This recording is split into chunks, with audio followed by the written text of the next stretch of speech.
Hello नमस्ते सकुसंगारी कुरा स्वागत छ मेरो नयाँ युट्युब भ्लग्समा। मेरो नाम चाहिँ सञ्जोग डङ्गर। मैले चाहिँ नयाँ युट्युब च्यानल खोलेको छु।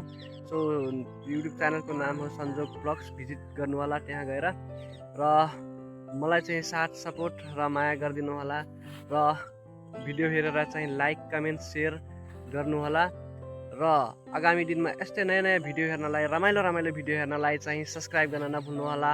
सो म अहिले आइसकेको छु खेतमा। सो खेत तपाईलाई चाहिँ देखाउन चाहन्छु। देख्न सक्नुहुन्छ मेरो खेत चाहिँ यहाँदेखि चाहिँ यहाँसम्म हो। त्यो चाहिँ त्यो सिमलको रुख छ त्यहाँदेखि लिएर यहाँसम्म। यो सिमलको रुख भन्दा त्यो अगाडिको त्यो सानो सिमलको रुख छ त्यहाँसम्म चाहिँ मेरो खेत हो र म अहिले चाहिँ खेतमा आइसकेको छु। सो देख्न सक्नुहुन्छ मेरो खेत यो हो र योचोटि चाहिँ गहुँ एकदमै राम्रो छ। अहिलेको लागि चाहिँ यति भिडियो बनाउँदै म चाहिँ तपाईहरुसँग बाई बाई भन्न चाहन्छु।